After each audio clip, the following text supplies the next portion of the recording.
Hello students, मैं Salman sir आप सभी स्टूडेंट्स का हमारे यूट्यूब चैनल पर मैं स्वागत करता हूं। तो स्टूडेंट्स, लास्ट टाइम अपनों ने मानव हृदय के बारे में, श्वसन के बारे में, पाचन तंत्र के बारे में और जो नर्वस सिस्टम है मस्तिष्क के बारे में डिस्कस किया था। आज मैं इस चैप्टर का जो लास्ट टॉपिक लेके आया हूँ वो है अंतःस्रावी तंत्र, अंतःस्रावी ग्रंथियां। तो सबसे पहले मैं बताऊंगा अंत्य का मतलब अंदर, शरीर के अंदर की बात कर रहा हूँ। स्त्रावी मतलब होता है स्त्राव करना, निकलना, बहना। तंत्र एक ऐसा तंत्र जिसमें शरीर के अंदर ही तरल पदार्थ है, विशेष प्रकार की कोशिकाओं से जो ऊतक से जो है वो निकलने वाले जो पदार्थ है उनके बारे में अपने डिस्कस करेंगे, जिनको अपने ग्रंथि या हार्मोन से रिलेटेड ये सारा टॉपिक है। तो सबसे पहले बताता हूँ कि ये जो हार्मोन है वो रासायनिक पदार्थ होते हैं, केमिकल तरल पदार्थ होते हैं जो विशेष प्रकार के ऊतकों के द्वारा स्रावित होते हैं। अपने शरीर के अंदर खूब सारे जैसे अपनी ग्रंथियां हैं, लेकिन अपने मैं आज थोड़ा 10 ग्रंथियों के बारे में जिक्र करूंगा। पहले ये बताता हूँ कि ये जो ग्रंथियां हैं अपना एक तरल पदार्थ निकालती है जिसको अपने बोलते हैं हार्मोन। ये हार्मोन जो है वो अपना क्या करता है, सीधे की सीधे ही अपने शरीर के अंदर निकल जाएगा, ऊतकों के द्वारा स्रावित हो जाएगा। इनके लिए कोई विशेष प्रकार की नलिकाएं नहीं होती, इसलिए इनको अपने नलिकाओं का अभाव होता है, इसलिए अपने नलिका विहीन ग्रंथियां भी इसे कहा जाता है। और ये क्या करता है, अपने जो स्त्राव है उसको सीधा ही रक्त में छोड़ देती है और रक्त से पूरे शरीर के अंदर प्रवाहित हो जाता है। तो बात करें अपने ग्रंथियों की, तो मैं पहले चित्र के अंदर बताता हूँ कि कौन कौन सी ग्रंथियां कहाँ कहाँ पाई जाती है। पहले हाइपोथैलेमस इधर वाली साइड में अपने ब्रेन मस्तिष्क में, पिनियल ग्रंथि मस्तिष्क में है, पीयूष ग्रंथि मस्तिष्क में, थायराइड ग्रंथि ये अपने गले में है, दोनों साइड में अटैच होती है। पैराथायराइड जो है वो गले में, जो अपनी थायराइड के पीछे वाली साइड में स्थित होती है। थाइमस गर्दन के नीचे और चेस्ट जो बक्स है उसके ऊपर वाली साइड। अग्नाशय ग्रंथि है वो अमाशय के जस्ट नीचे। अधिवाकर ग्रंथि किडनी के जस्ट ऊपर होगी। अंडाशय ग्रंथि फीमेल में पाई जाती है और वर्षण ग्रंथि मेल के अंदर, जो कि अपने नर जनन तंत्र और मादा जनन तंत्र में देखा था। तो पहले मैं बात करूं पीयूष ग्रंथि। तो पीयूष ग्रंथि जो है वो आपने देख लीजिए मस्तिष्क है उसके अंदर पाई जा रही है। तो मैं उसकी स्थिति की बात करते हैं तो ये पाई जाती है मस्तिष्क के नीचे वाले भाग में, यानी मस्तिष्क क्या उसके जस्ट नीचे वाले भाग में स्थित होगी। और हार्मोन जो स्रावित करती है वो करती है सोमेटोट्रोपिन हार्मोन। सोमेटोट्रोपिन हार्मोन को अपने वृद्धि हार्मोन भी कहा जाता है, क्योंकि इसका कार्य होता है वृद्धि और विकास करना, अपने शरीर में हाइट लंबी होना, हाइट का बौनापन होना, ये जो सारे कार्य है वो पीयूष ग्रंथि यानी पिट्यूटरी ग्लैंड जो है उसका कार्य होता है। तो वृद्धि और विकास जो है वो पीयूष ग्रंथि के द्वारा, पिट्यूटरी ग्लैंड के द्वारा, जिसे अपने मास्टर ग्रंथि भी कहा जाता है। दूसरी बात करें हाइपोथैलेमस ग्रंथि, देख लीजिए चित्र के अंदर यहाँ पे हाइपोथैलेमस ग्रंथि बनाई है उन्होंने, मस्तिष्क के अंदर भी इसको देखा था। स्थिति की बात करें कहाँ पाई जाती है, तो ये अपने अग्र मस्तिष्क के नीचे वाले भाग में स्थित होती है, यानी अग्र मस्तिष्क के जो नीचे वाला पोर्शन है उसमें ये स्थित होगी। इसका कार्य होता है, ये देखो ये कंट्रोल करती है पीयूष ग्रंथि को, पीयूष ग्रंथि से निकलने वाले हार्मोन को नियंत्रित करती है। पीयूष ग्रंथि क्या करती है, सोमेटोट्रोपिन हार्मोन स्रावित कर रही है, वृद्धि और विकास का कार्य कर रहा है। ये क्या करते हैं, उसको कंट्रोल करने का काम करेगा। तो इस ये दो प्रकार के हार्मोन निकालेगा, पहला है मोचक हार्मोन, दूसरा है निरोधी हार्मोन। मोचक का मतलब होता है कि ये क्या करता है, पीयूष ग्रंथि के स्राव को प्रेरित करता है। देखो पीयूष ग्रंथि का कार्य था वृद्धि बढ़ाना, तो ये जो मोचक हार्मोन है वो उसको पीयूष ग्रंथि को बोलता है कि आपको हार्मोन स्रावित करना है ताकि किसी की हाइट होनी न रह जाए। दूसरा हार्मोन स्रावित करेगा निरोधी हार्मोन, जिसका कार्य होता है कि पीयूष ग्रंथि के स्राव को रोकना, कि अगर बहुत ज्यादा स्रावित हो गया है सोमेटोट्रोपिन हार्मोन, वृद्धि हार्मोन, तो हाइट बहुत ज्यादा लंबी हो जाएगी, तो ये उसको कंट्रोल करने का काम करता है। एक तो क्या करेगा, स्राव करने को प्रेरित करेगा, एक ज्यादा स्राव होने से रोकने का कार्य करेगा। नेक्स्ट तो ग्रंथि लूंगा मैं पिनियल ग्रंथि, जो कि मस्तिष्क के अंदर उधर डायग्राम में भी आपने देखा था। पिनियल ग्रंथि ये होती है अग्र मस्तिष्क के ऊपरी भाग में, अपना जो अग्र मस्तिष्क है उसके ऊपरी भाग में स्थित होगी। हार्मोन स्रावित करता है ये मेलेटोनिन, मेलेटोनिन हार्मोन है वो स्रावित करेगा, जिसका कार्य होता है कि दैनिक लय का नियमन करना, यानी अपनी डेली रूटीन में जो भी काम करते हैं, पूरे दिन में जो भी काम करना, आज स्कूल जाना है, यहाँ उठना है, वहाँ बैठना है, शाम को ये काम करना है, यानी डेली रूटीन में अपने जो भी काम किए जाते हैं वो ये पिनियल ग्रंथि कार्य करती है। फिर बात करें नेक्स्ट जो ग्रंथि है वो थायराइड ग्रंथि।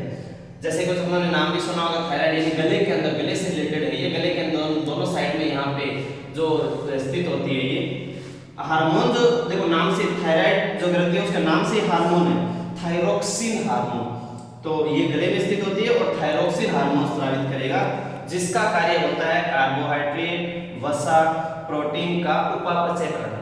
उसको पाचन करने की जो प्रक्रिया होती है वो इसी हार्मोन के द्वारा होती है। फिर बात करें कि ये जो ग्रंथि है यानी ये जो हार्मोन स्रावित करती है, इस हार्मोन को स्रावित होने के लिए आयोडीन की आवश्यकता होती है। आयोडीन पे डिपेंड करता है ये।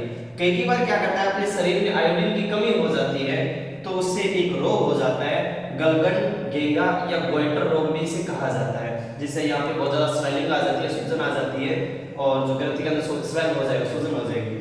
साथ में इसका एक कार्य ये भी होता है कि ये क्या करता है, आरबीसी के निर्माण करने का यानी रेड ब्लड सेल का जो निर्माण होता है वो भी क्या है कि इसी हार्मोन के द्वारा स्रावित है, उसी हार्मोन के द्वारा होता है। नेक्स्ट है, पहली थायराइड थी, उसके बाद में बात करें पैराथायराइड, यानी ये थायराइड के जस्ट पीछे वाली साइड में स्थित होगी। हार्मोन स्रावित करते हैं, जो ये हार्मोन जो स्रावित करेगा वो पैराथार्मोन हार्मोन, ये हार्मोन करेगा स्रावित पैराथार्मोन। पैराथायराइड है तो पैराथार्मोन हार्मोन स्रावित करेगा, जिसका कार्य होता है कि रक्त के अंदर कैल्शियम और फास्फेट का जो स्तर होता है, जो लेवल होता है, उसको कंट्रोल करने का काम करेगा। अगर इसकी अगर कमी हो जाए, पैराथार्मोन हार्मोन की कमी हो जाए तो उससे एक रोग उत्पन्न हो जाता है जिसको अपने बोला जाता है टिटेनी रोग बोला जाता है। टिटेनी रोग हो जाता है इसकी कमी से। नेक्स्ट जो ग्रंथि है 6 नंबर पे थाइमस ग्रंथि। तो थाइमस में बड़ी मजे वाली चीज तो ये मुझे लगी कि देखिए ये कहां स्थित होती है, तो ये गर्दन है, उस गर्दन के जस्ट नीचे वाली साइड, और जो अपनी चेस्ट है, वक्स है, उस वक्स के ऊपरी भाग यानी यहाँ बीच में, गर्दन के नीचे वाले भाग और चेस्ट है उसके ऊपर वाले भाग में यानी यहाँ बीच में इधर वाली साइड में यहाँ पे स्थित होगी। हार्मोन जैसे थाइमस ग्रंथि है तो हार्मोन भी नाम से रिलेटेड है, थाइमोसिन हार्मोन स्रावित करती है, जिसका कार्य होता है अपने शरीर में इम्यूनिटी पावर देना, रोग प्रतिरोधक क्षमता का जो निर्माण करती है वो इसी हार्मोन के द्वारा स्रावित होता है। फिर बात करें अग्नाशय ग्रंथि। अग्नाशय ग्रंथि मैंने यहाँ बनाई है, जैसे अपनों ने पाचन तंत्र के अंदर भी अग्नाशय ग्रंथि के बारे में पढ़ा था, उसमें पाचक रस स्रावित कर रहा था। आज इसका कार्य ग्रंथि के रूप में कैसे था, उस समय तो अपनों ने एक अंग के रूप में काम देखा था, आज ग्रंथि के रूप में कैसे काम देखेंगे। तो पहले बताता हूँ स्थिति। तो ये अमाशय के नीचे वाले भाग में स्थित होती है, हार्मोन स्रावित करती है लैंगरहैंस की बीटा कोशिकाओं के द्वारा, इंसुलिन व ग्लूकेगोन हार्मोन स्रावित करती है, जिसका कार्य होता है कि अपने रक्त में शर्करा यानी चीनी, ग्लूकोज की मात्रा को कंट्रोल करना। कई बार क्या होता है कि अपने शरीर में जो रक्त होता है उसमें ग्लूकोज की मात्रा बढ़ जाती है, इसका मतलब ये हुआ कि इंसुलिन की मात्रा हो गई है कम। और अगर इंसुलिन की मात्रा ज्यादा हो जाती है तो शरीर में अपने जो रक्त में ग्लूकोज की मात्रा है, अगर इंसुलिन की मात्रा ज्यादा हुई तो ग्लूकोज की मात्रा कम, अगर इंसुलिन की मात्रा कम तो ग्लूकोज की मात्रा ज्यादा हो जाती है। इससे एक बीमारी कहा जाता है, रोग कहा जाता है। तो जो रोग है मधुमेह, शुगर या डायबिटीज इसे कहा जाता है। फिर बात करें जो किडनी यानी वृक्क के जिस ऊपर वाली साइड में जो ग्रंथि पाई जाती है उसे बोलते हैं अपने अधिवक्र ग्रंथि।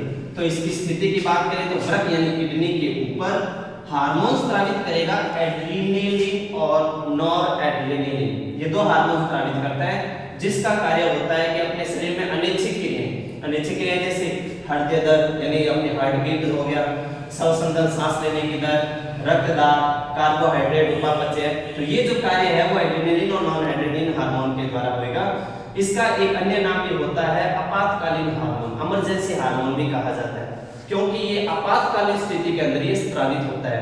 अगर मुझे डर लग रहा है, भय लग रहा है, तो उस डर और भय की कंडीशन से मुझे बाहर निकालने के लिए क्या है कि यह हार्मोन भी स्रावित होता है, इसलिए इसको अपने आपातकालीन हार्मोन भी कहा जाता है।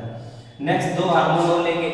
वर्षण ग्रंथि, वर्षण याद कीजिए आप लोगों ने नर जनन तंत्र में पढ़ा था, तो ये सिर्फ और सिर्फ नर में पाई जाती है और उदर गुहा के बाहर यानी बाहर वाली साइड में यहाँ पर पाई जाएगी और हार्मोन स्रावित करेगा टेस्टोस्टेरोन हार्मोन, जिसका कार्य होता है द्वितीयक लैंगिक लक्षणों का नियमन। द्वितीयक लैंगिक लक्षण मतलब जिसमें आवाज भारी हो जाती है, गाड़ी मुंह छाना स्टार्ट हो जाती है, कील मुहासे, फुंसियां जो है, या अपने जो लैंगिक अंग है, सेक्सुअल अंग है, वहां पर हेयर बाल आना, ये सारे जो कार्य है वो इस वर्षण ग्रंथि के द्वारा होते हैं। और लास्ट ग्रंथि जो है अपने इस टॉपिक की वो है अंडाशय ग्रंथि। तो ये सिर्फ और सिर्फ पाई जाती है मादाओं में, फीमेल्स में पाई जाएगी और एब्डोमेन कैविटी उदर गुहा में पाई जाएगी। हार्मोन स्रावित करता है एस्ट्रोजन व प्रोजेस्टेरोन, दो हार्मोन स्रावित कर रहा है, जैसे अपने मादा जनन तंत्र के अंदर भी इस टॉपिक को देखा था। तो एस्ट्रोजन का कार्य होता है द्वितीयक लैंगिक लक्षणों का नियमन करना। द्वितीयक लैंगिक लक्षण मतलब लड़कियों में, फीमेल्स में आवाज का पतली होना, स्तन ग्रंथियों का निर्माण होना, कील मुहासे होना, या बॉडी के ऊपर हेयर का डेवलपमेंट होना, बालों का निर्माण होना, ये जो सारे हैं वो एस्ट्रोजन का कार्य है। और दूसरा बात करें प्रोजेस्टेरोन, तो प्रोजेस्टेरोन नाम से पता चला मतलब प्रेगनेंसी, तो एक तो ये मासिक चक्कर हो गया, या गर्भ अनुरक्षण मतलब गर्भ निर्धारण होता है, जो गर्भ धारण होता है उसके अंदर या तो फीमेल में रजोधर्म में एमसी साइकिल है या मासिक चक्कर जिसे कहा जाता है, वो हर महीने चेंज करना, ये इस हार्मोन का कार्य होता है। तो स्टूडेंट्स आज अपना ये जो चैप्टर है मानव तंत्र, वो आज चैप्टर कंप्लीट होता है।